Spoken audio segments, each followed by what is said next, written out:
This is Chris Annie, the host of CryptoLife podcast, and welcome to episode 3.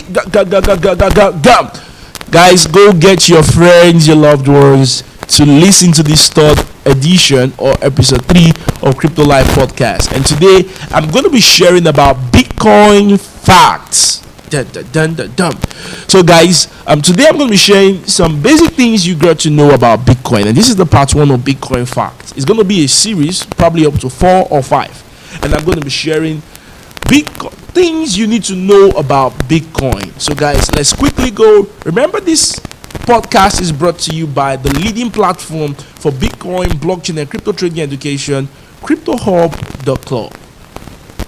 Okay, so the first thing I want you to know first is that number one fact about Bitcoin: no single entity or government has control over the Bitcoin network. You see, the Bitcoin network is so big that we have the miners, we have the node operators, we have the users, the wallet users, we have the exchangers, and several components in this community or in this network.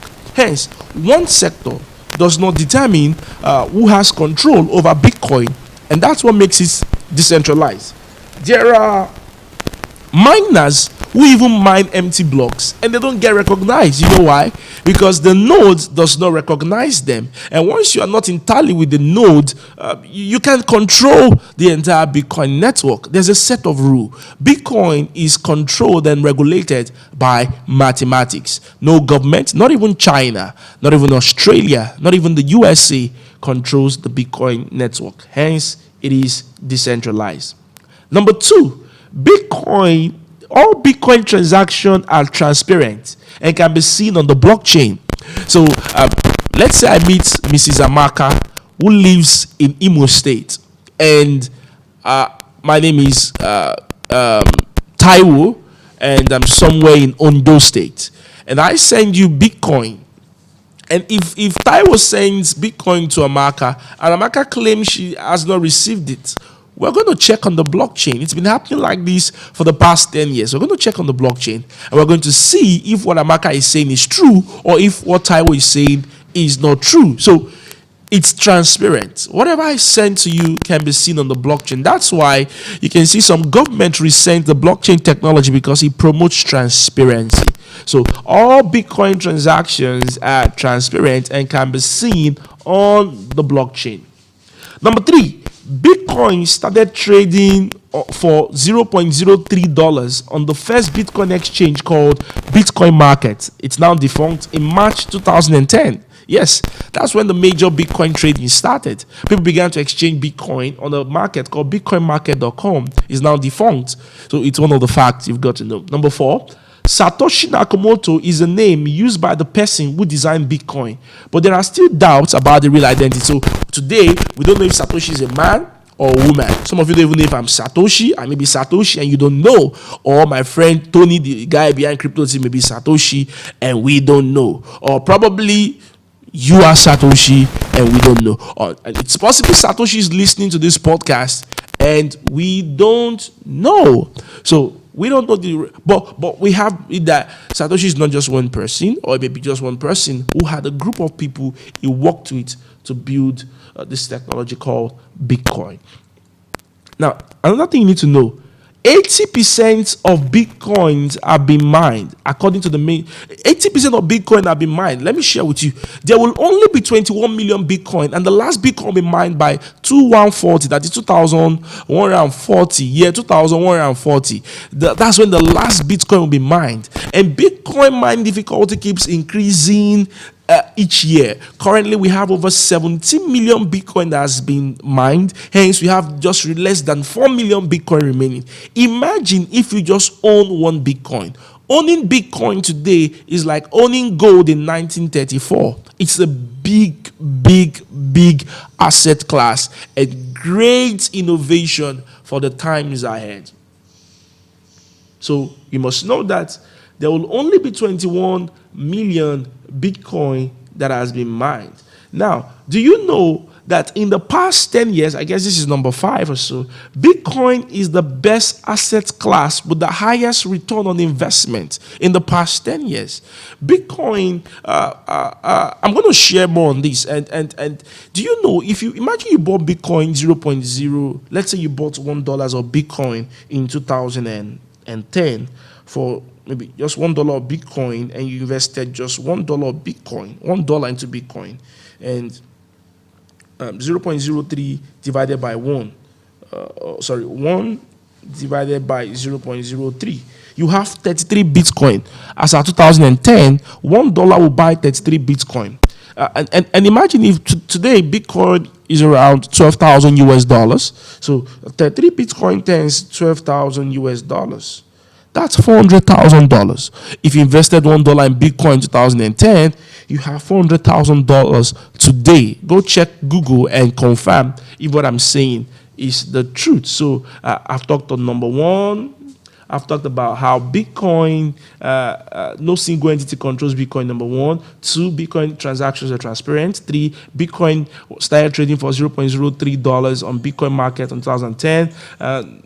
Nigeria has the largest Bitcoin trading volume weekly in Africa and almost in the top 5 in the world. So Nigeria has billions of dollars we trade every week on Bitcoin. There are various OTC platforms, various exchanges, and we are number 1 in Africa.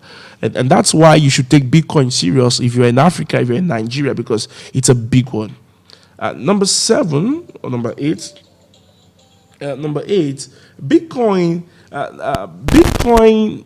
There are over 4,000 Bitcoin ATMs in the world, meaning there are places where you can go to and use your card to buy Bitcoin or send Bitcoin or receive cash or Bitcoin, or even use cash to pay for Bitcoin. So it's an interesting ball game because 4,000 ATMs. It keeps on increasing and increasing and increasing and keeps on increasing and increasing. And who knows, by this time next year, we may be talking about 8,000 or even 10,000 Bitcoin ATM across the world. Another good thing about Bitcoin, another Bitcoin fact you should get is this. Bitcoin fees are cheaper than Western Union and MoneyGram. Bitcoin fees. Now, if I'm going to send money from the United States of America to Nigeria, I'm going to use, if I want to send 1,000 US dollars, Western Union charges could be 10 to 15%, meaning Western Union could charge me $100 to $150 to send $1,000. So when the money comes, you're going to receive $900 or so. So that's the charge. But for Bitcoin, with $1,000, you can be spending very less, maybe $1 or even $0.5 or $0.1. Of course, there are other crypto assets that even spend less, and it's so easy. And guess what? Western Union will take days, sometimes even week, but Bitcoin has no limit, and Bitcoin comes immediately. So if you are sending Bitcoin from America to Nigeria, it takes seconds to get it, but Western Union, it takes 10, maybe 3 working days, maybe 5 working days, depending. And it's the best way to transfer money in any part of the world. So if you have a loved one who is in the United States of America and he wants to send you money in Nigeria, tell the person to use Bitcoin. If the person is in Brazil, tell the person to use Bitcoin. Bitcoin is permissionless. Bitcoin is borderless. That's what it means. It means the US, you cannot send US dollars to Iran, but you can send Bitcoin to Iran. So if I have somebody in Iran who needs money, all I need to send him is Bitcoin so I can have a livelihood. Same thing in Venezuela. If I can send the dollar to Venezuela because it's been blacklisted under the US Treasury system, but I can send Bitcoin because Bitcoin is borderless. Another fact you've got to know about Bitcoin is that Bitcoin is not a racist. So many currencies discriminate against black or white, but Bitcoin does not discriminate. Hence, you can use Bitcoin if you're black, You can use Bitcoin if you're white. You can use Bitcoin if you're 5 years old. You can use Bitcoin if you're a grandma. You can use Bitcoin if you're a pastor. You can use Bitcoin if you're an imam. You can use Bitcoin if you're if you're a herbalist or a native doctor. You can use Bitcoin. Anybody can use Bitcoin. And access to the smartphone or the internet, you can use Bitcoin anywhere. So it's a groundbreaking technology, and the great fact you've got to understand. So Bitcoin is not a racist. Next, Bitcoin has been declared dead more than 344 times by the mainstream media. I want to share the secret with you before I end the podcast, and this is it. Bitcoin, every time, early this year in January or so, we had one particular exchange in Canada whose founder died, and the next thing on several blogs, Instant Blog and different places on Instagram, people can say the founder of Bitcoin is dead, Bitcoin is dead, Bitcoin is dead. No, and you keep hearing them. Sometimes you see Bitcoin crash, when Bitcoin crashed from $17,000 to $3,005, and people kept saying Bitcoin is dead. Every time they proclaim, there was a time some years ago, Bitcoin fell from $30 or so to $7. There was a time it fell from $10 to $3, and that's why we do this education, because we want to educate you so that you can go against what the mainstream media is saying. Every time the mainstream media has declared Bitcoin dead, Bitcoin rises and becomes stronger. Just this morning, before I went to do this podcast, the president of the United States of America just tweeted. I'm not a fan, so I'm going to read the tweet of Donald Trump for some of you, my listeners. And let me go on my tweet and read what Donald Trump said about Bitcoin. Of course, he said this because, you see, for the first time in history, there's going to be a lot of discussion. You see, one of the good things Satoshi Nakamoto did with Bitcoin is that he left, after creating Bitcoin and left the scene, he had to create a kind of environment, or has opened a discussion for what money is. What really is money? What should control money? There's a lot of questions we need to start asking. Should government be the one controlling money? Should money be in the hands of bankers? Should money be in the hands of corporations? Should money be in the hands of government?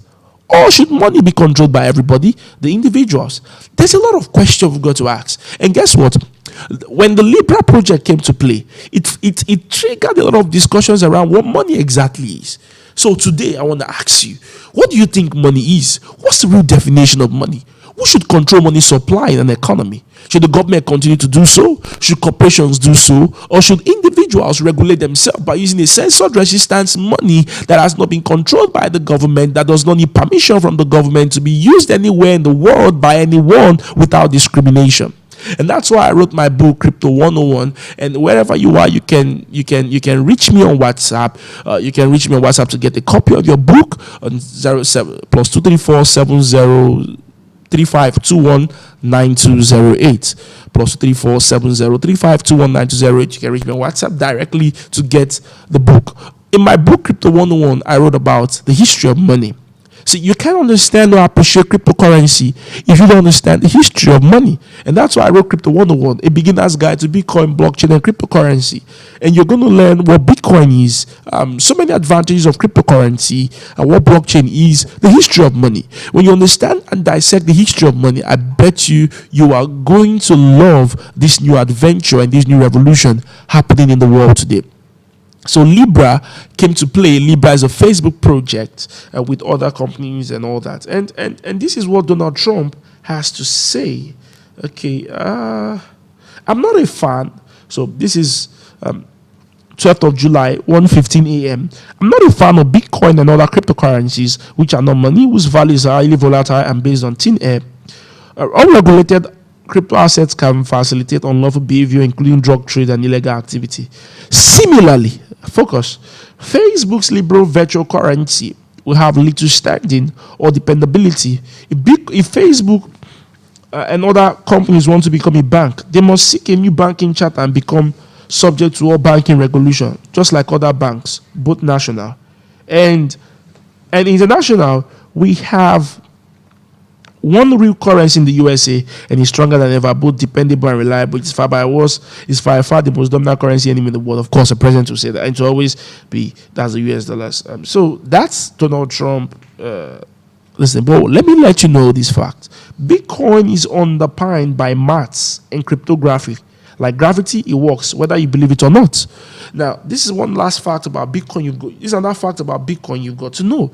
Bitcoin is underpinned. When people say Bitcoin is backed by nothing, Bitcoin, that's not true. Bitcoin is underpinned by maths and cryptography. Like gravity, it works whether you believe it or not. Of course, I'm going to credit this quote to Winklevoss, the first Bitcoin billionaires after Satoshi Nakamoto. And guys, this is what you've got to know about Bitcoin facts. This is part 1 of this series. I'm going to be sharing more Bitcoin facts with you guys so you got to know. So what you're going to do today is click the subscribe button. This podcast is airing on different platforms: Google, iTunes, Spotify, Arthur FM, Rema World Radio, different platforms. So YouTube, so you can click the subscribe button to get a notification of when the next podcast is. And a little bit of advert for us. Next week is our Bitcoin and Crypto Traders Party. So if you're anywhere in Lagos, join us at the Bitcoin and Crypto Traders Party, July 19 in the city of Lagos. Regular ticket is $100, VIP is $200. And if you're here, you want to learn how to trade cryptocurrencies, Bitcoin, and make real profit from it. Of course, we welcome you to CryptoHub.club, the leading platform for Bitcoin, blockchain, and cryptocurrency education. Okay, guys, I don't really want to leave you, but I just have to do. And I love you guys, and it's super interesting. You're part of the movement that is helping to bring in a new world order for currency. The currency war started, and I'm alive to see it. What will you do for us today? Share this podcast. Share it with your friend. If you know anyone who is skeptical about Bitcoin, tell them to buy Crypto 101 and tell them to follow this podcast. And I'm going to educate you real good on what Bitcoin and cryptocurrencies are and what they are doing and how they are changing global finance. My name is Chris Annie again, the founder of CryptoHub.club and the host of CryptoLife podcast. I want to see you again in episode 4, where we're going to be mentioning more Bitcoin facts. And in this Bitcoin facts, I'm going to even share with you how you can even create wealth with Bitcoin. I want to see you again. Till I come your way next time, keep enjoying CryptoLife podcast. Chris Annie signing out.